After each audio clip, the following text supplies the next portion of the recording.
Good morning, everyone. Thank you for joining our first DHS TA technical assistance webinar. And we have Deidre and Dee are on the line, so we can answer any of your questions that you may have. I know Deidre has been working closely with many of you out in the field, so I know she has some specific things that she would like for us to review, so we'll talk to her in just a moment. But just to let you know that what we usually do with our TA webinars is we have our chat pod open, and you can enter in your specific questions. Right now we have the big one open. We'll keep that open even whenever we're not in the webinar. So if you think of it at the time, you can come in and add it here at any given point in time. While I do any screen sharing, we have the chat pod over to the far left, and you can enter those in. And even as I'm talking or going through something, know that Dee or one of us will be collecting your questions and to make sure that we address those questions. So with that, I'm going to go ahead and share my screen. And Deidre, if you want to go ahead and just kind of tell us any observations or anything specific that you would like me to go ahead to cover. Okay, great. Good morning, everyone. And Natasha and Dee, thank you so much for doing this. I think it's going to bring great value to all of us and to everyone in the field. One of the things that we're really focusing on now is random assignment, and I think it would be really helpful, at least from the feedback I'm getting from the field, is to show the process in EPIC about what happens once a participant has finished with orientation and they've indicated that they're interested in moving forward with random assignment, and then all of the steps that need to take place in random assignment and where those steps need to take place. For example, if once a person has indicated that they're interested in participating, where do they schedule that follow-up appointment, and indicating that it's as much as possible, if you have someone right in front of you and they want to participate, to schedule that appointment right then and there.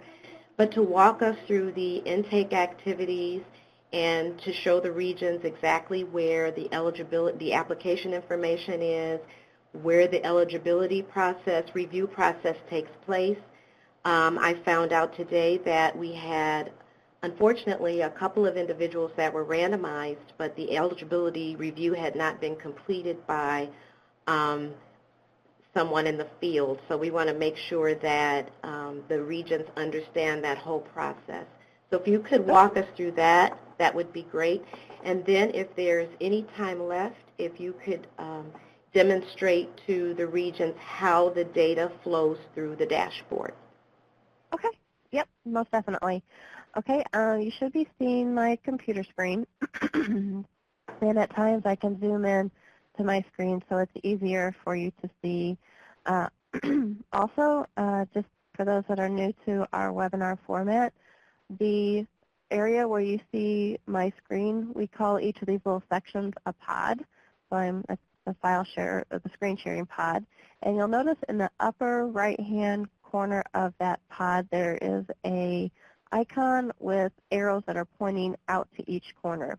If you click on those arrows, it will make your screen full screen. And then if you would like to get it back to regular size so you can enter something in the chat pod, then you can just click that icon again and it'll go back to the regular size.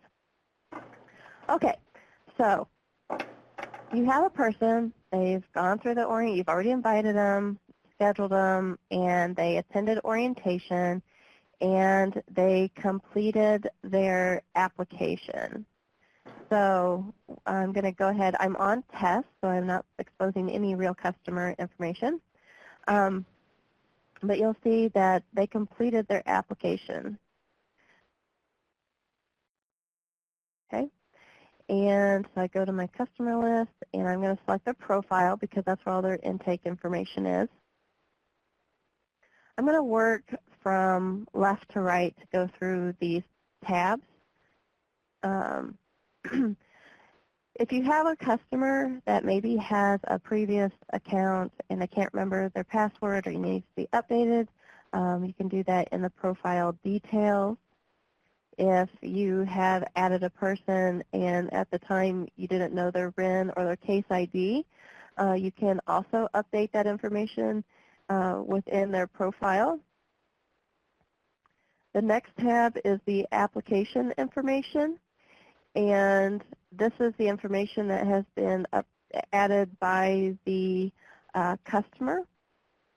And you can update the application as long as the people within the eligibility review have not already updated or haven't already made the recommendation. So up until that point, you can help the customer if they, selected something incorrectly, entered the wrong information. That information can be updated prior to the eligibility team providing the recommendation.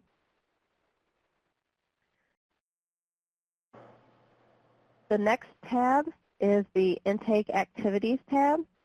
And so as you have already known that you can go ahead and you set their orientation date when you invite them to participate in orientation.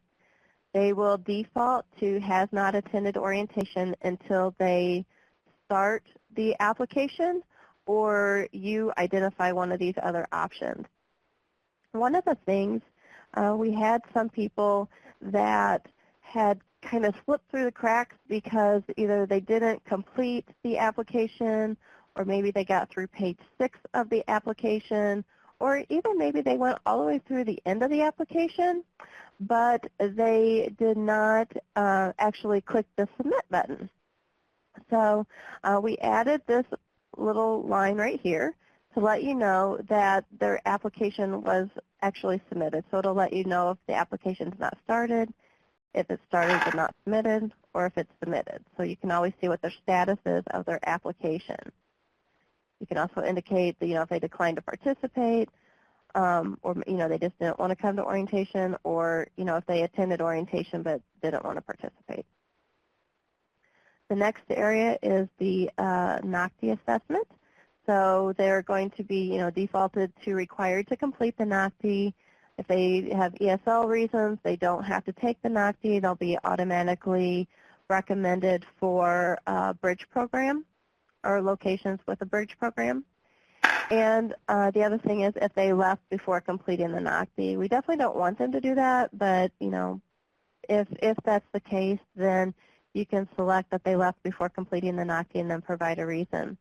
One of the things that we want to make sure is that the customers understand that they need to submit their NOCTI assessment scores, and then they'll see an overview of what their scores are for the NOCTI.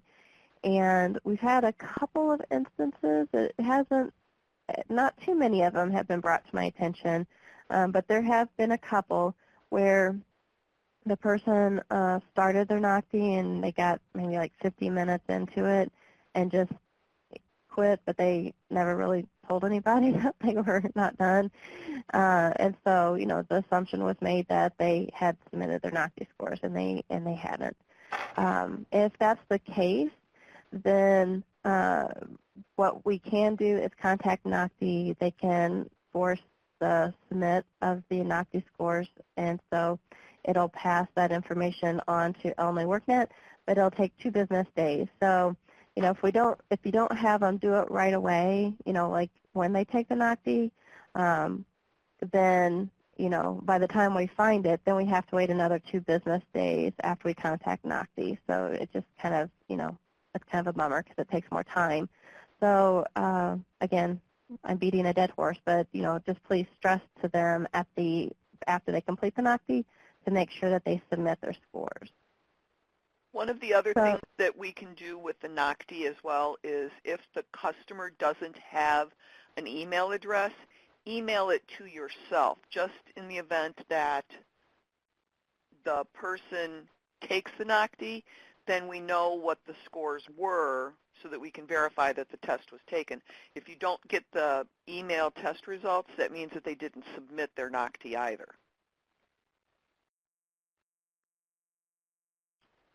So then the next section would be schedule for follow-up. So they've completed the application, they've completed the NOCTI, and what we need to do is make sure that they either indicate that they're not going to participate at this time, even though they went through this, the process, or they stopped somewhere along the process, that they still have to do something. So, if they're mandatory folks, we just want to indicate that they're scheduling for follow-up, but they're not going to participate at this time. We're going to have them do something else. Or, I just got a call, my sister was in a car accident, I've got to leave, whatever the situation is. They need to schedule for follow-up to complete the orientation process. Just go ahead and do that, and you can mark that date, in the scheduled in the follow-up date. And then scheduled for follow-up and consent. This is really important because this lets the eligibility team know for sure, when this person is planning to come in, and they want to make sure that they have it, everything in place for that person.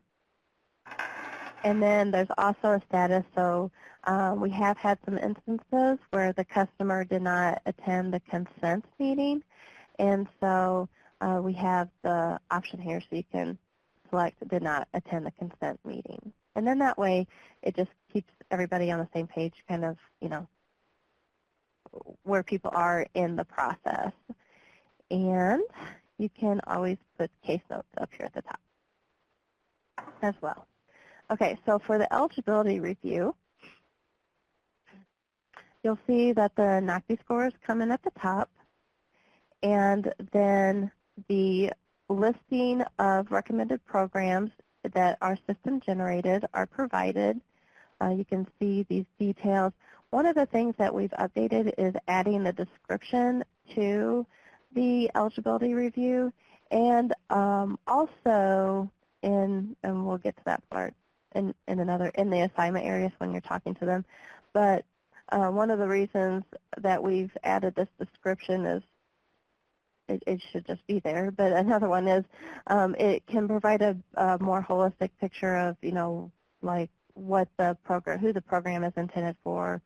For example, we have some CBOs that are really targeting English as a second language customers. So in those cases, if you have a person that's not English as a second language and it's a similar field, then you would, make the recommendation to send them to the place that is not ESL. Okay, and we have the view non-recommended training programs.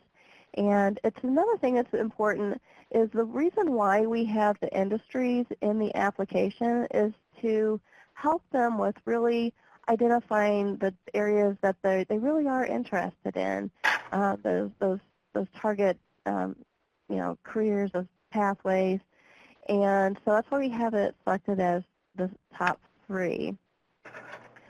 We've had some people that wanted to change their industries, and we can do that. We don't really want to do that, but we can do that because it really should be about them, taking a little effort up front, looking at that career information and seeing and looking at the program information. If they look at the program information and they see that a background check is, required, and they know they're a sexual offender, or if they know that there are drug tests that are required, then they should really think about, maybe I shouldn't, if I'm not willing to give up my drug habit, then maybe I probably shouldn't go into manufacturing, because I think almost all of them have some kind of requirement drug test.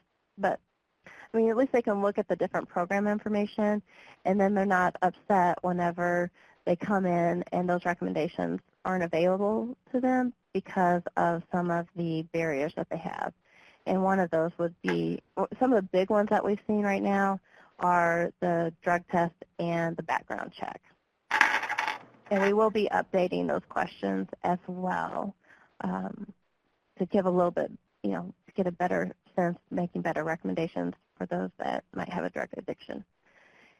Okay, so the ones that the system will stop and not let the recommendation go through is if the industry doesn't match up, if the person says that, if the system sees that the person is recommended for a bridge program and the program doesn't offer that, it won't show up. They won't see that in the recommended list. If they indicate that they can't pass a drug test or some kind of TB or hepatitis test, and that if that's a requirement for the training program, then it won't be recommended. If, anyway, for each of these areas, vision, 3 or more moving violation tickets, a valid driver's license, or, whatever the background check criteria is, if they don't meet the minimum requirements for the training program, then those programs will not be recommended. But then what the review team does is they go through and they look at each of these programs. They go back and they take a look at the application, and then they look at, the mileage. So if it's like 100 miles away or 80 miles away, that one is not going to be a preferred location. But it doesn't say that the person definitely can't do it. I mean, if they can move there and still stay SNAP eligible, then that could be a possibility. Okay, so then I'm going to go to the assignment tab. Wait, Natasha, before yes. you go there, can we go back down into the eligibility reviews? Yes. And emphasize that all 3 of those have to be checked off. So IDHS regional program staff, the caseworker, and the commerce program staff, all 3 have to make a notation or check off in this grid before a participant completes random assignment. So that's real, very critical. Yeah, very good point. And it is, again, super critical, too, that not only are they all signed off, but they all are recommending something. I mean, just because they're signed off and they say not reckoned for any of the above programs, if you accidentally put them in random assignment and they make it through to the treatment group, then we're kind of in a pickle. We got to figure out something to do with them because they shouldn't have ever made it that far. So yes, good point. But please just do a quick check to make sure that they're ready for the random assignment. So whenever you do random assignment, of course, that's done in the, one other thing. I should have found a customer that with this criteria. Let me see here if I can. One of the things that came up in the past few weeks is that a person came in and they've already gone through the application, they've already gone through NOCTI, and the review team had actually started doing the review. And what happened was this person said that they did not want to participate any longer. So this was prior to random assignment, prior to the consent meeting. This is a person that comes in during that time frame and says, you know what, I just did all this yesterday, but I don't want to do this. I'm done. I'm not going to do this right now. We have a decline to participate button, and so we can just stop them right there. So if the person says they come back, 2 days later and say, you know what, I changed my mind, now I want to participate, that's okay. And then we can put that in there and their recommendations return. So then the review team can continue on with that recommendation. And Natasha, I can emphasize again here, but I did discuss this with the regions on Monday, that if you have 3 reviewers and only 1 or 2 of them say yes and 1 or 2 of them say no, as long as 1 reviewer says yes, that participant is eligible to move forward with random assignment. Another good point. Very good. Yes. Okay. So we're going to go ahead and select a person that's ready for random assignment. Oh, another point, since I just happened to see this person. In their application, they can indicate that the person, when they get their information that's pulled in or that's entered in, they can, in the application, they can say if the information is correct or not. And if they say that no, the information is not correct, then we have a report, incorrect customer information report, and you can pull this and you can see who they are, for your region, and you can see if the information has been changed in the DHS system or not. So you could select this person. You can go in. They provided their correct information. You can update your DHS system and then just say, yep, I changed it, and we're all good to go. So that's another tool that you can use as well. Okay. Let me go to, I had selected from my dashboard a person that was ready for the random assignment. And what said it was, let's see here. Let me go here. Maybe I didn't select that person. This is on test. So we have people that are kind of, we do funny things with our people sometimes. So here we go. That are on test. So let me find the person. Okay. Okay, so this person has their eligibility review completed, verified. They have 3 people that have said yes, and not all 3 people have said not recommended. What I would do is go into the random assignment system at that time, fill out the information, and then you'll have the other participant ID. And it's important that this number matches what is in EPIS, because that's how we make a match in our system. And so as a troubleshooting piece, if it doesn't match in both systems, and you click on assignment and it's the assignment's not coming through, that might be a problem. That might be something that you just need to go back into EPIS and make sure that the information is correct or it matches the Illinois WorkNet system. So we're going to pretend that we went into EPIS, and we're going to pretend this person is going to do the Epic Snap ENT services. And at that time, you can go through and you can review what has been recommended. You can view the program information. Let's just say you had, here we'll go back to that one. So Natasha, can I get you to just take one step back? Yeah. So can you go back to eligibility review? Yep. Okay, so at this point, you would take a look at the screen. You would see that the individual is ready for random assignment. So when Natasha says you would go into the EPIS system, that is when you would go into that EPIS system. You would go through the consent form. You would indicate in the EPIS system that the individual had agreed to participate in the study. You would then put in the customer information, and at this point, this is where she's indicating that the DHS case ID needs to be the exact match and the other participant ID. And then once all that information is in the EPIS system, once you click that button, then Natasha, if you would go to the assignment screen. Once you click that button in EPIS, you should be able to come into EPIC, and you would see this information had already been synced into the EPIC system. If you do not see this information, then that's an indicator that there's information in EPIS that is incorrect.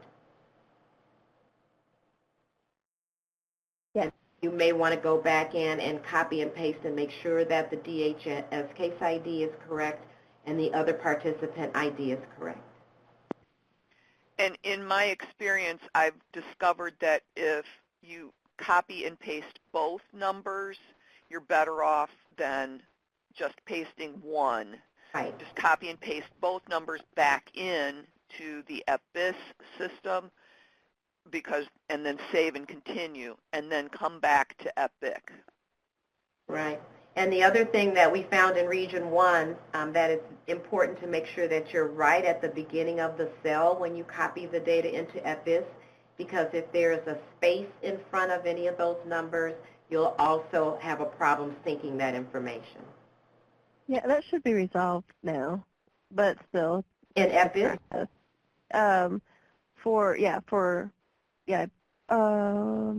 If there's a space in EPIS? I think it has been resolved. Okay. I'll double check it, but I think that's been resolved. Great, thank you. So yeah, I think you can add it into it, and then whenever we pull it back in, we ignore those spaces.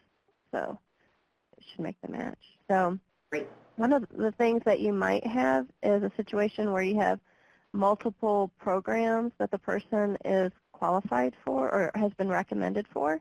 So you could go into this training program information, and you can use it as a discussion point for these.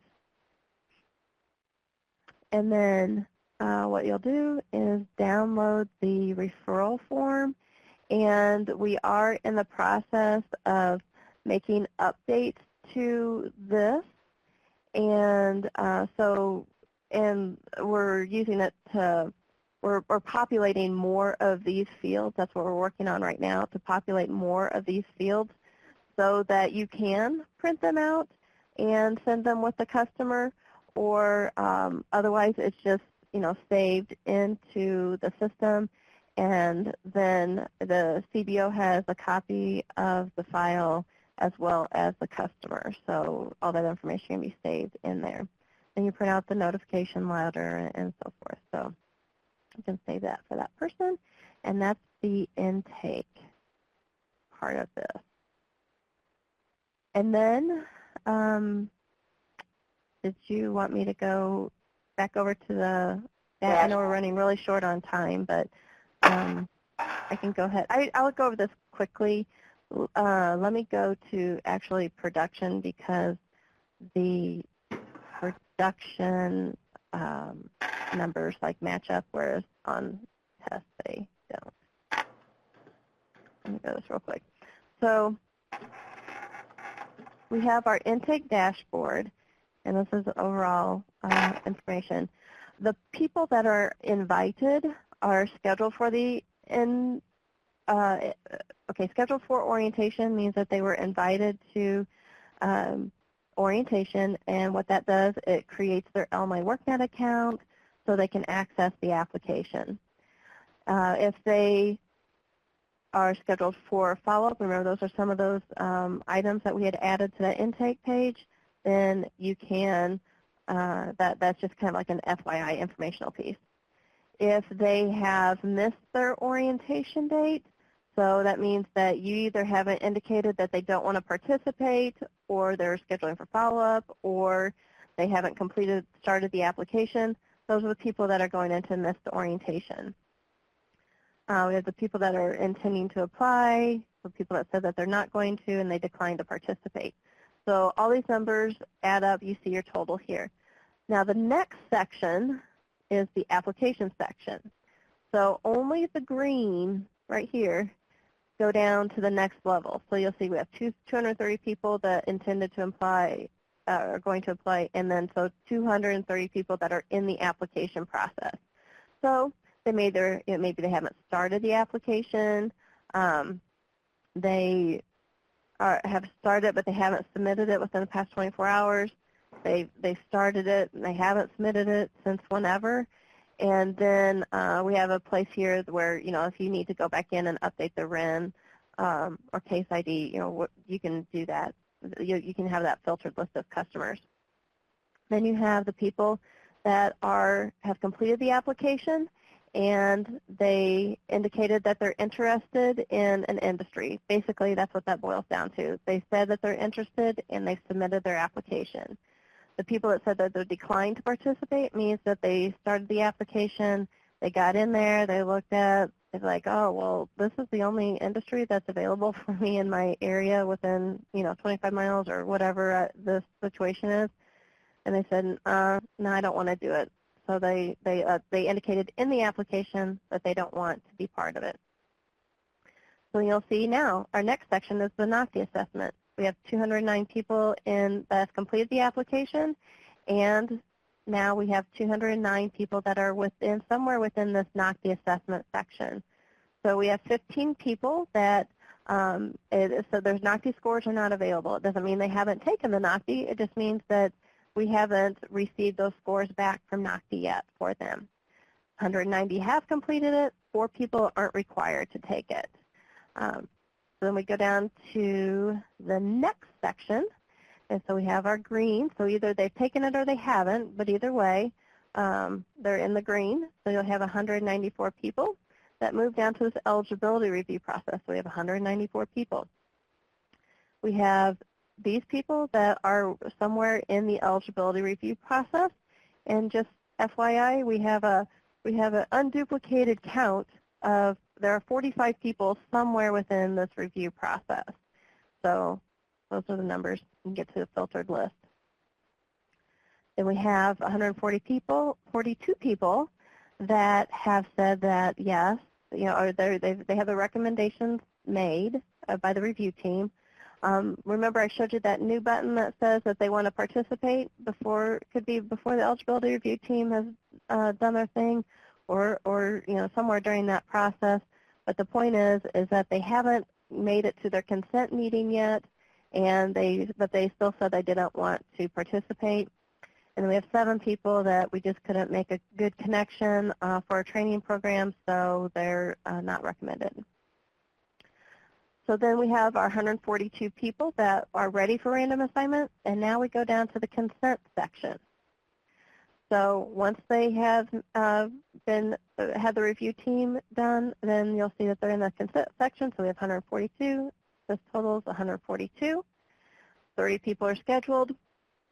4 people need to be rescheduled or need to be scheduled for the consent. And then we have 86 people that have completed the random assignment process and the consent. So then for the next, at this point in time, whenever we see this decline to participate, this means that they went to their consent meeting and they sat down, they looked at their stuff, and they said, nope, I don't want to do it. So you're in EPIS, so you indicate that at that point in time in EPIS, since they're at the consent meeting, that they don't want to participate, then we pull this number in from EPIS. If they never make it to the consent meeting, then they're right here. So I need to follow up with them. And then we have the next level. So if they've signed the consent and they've gone through random assignment, they go down to random assignment level. So we have 86 people. That matches up.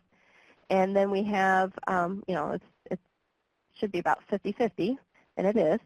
And so we have the people that are in our treatment group or our EPIC services group, and then the people who are not. And the people that are in the EPIC services group go down to the next section, which is CBO assignments, so that you can see that we have the people that have been assigned, and then you can see, if there's, we have it yellow, just so it's, action is needed because we need to make sure that we assign them to a CBO. And so that is how the dashboard works. Okay. And we are at the end of our time. Is Deidre, anyone have any questions or anything else that you'd like me to cover? No, I think this was great today. I just don't know if there are any questions from the regions. There were no questions indicated in the chat pod, so I hope we covered their concerns on these topics today. And we will be releasing some more items and more tools next week as well, so we can cover those and we can look at the enrolled dashboard and some other things next Friday too. So if you come across things as you're going through your daily business and it doesn't need immediate attention, you just kind of would want to know, make sure you save those questions or send them to us. You can always send us questions at epic@illinoisworknet.com as well. All right. Thank you so much, Natasha. Thank you, Dee. Thank you. Have a great day, everyone. All right. Bye. Thanks. Bye. Bye-bye.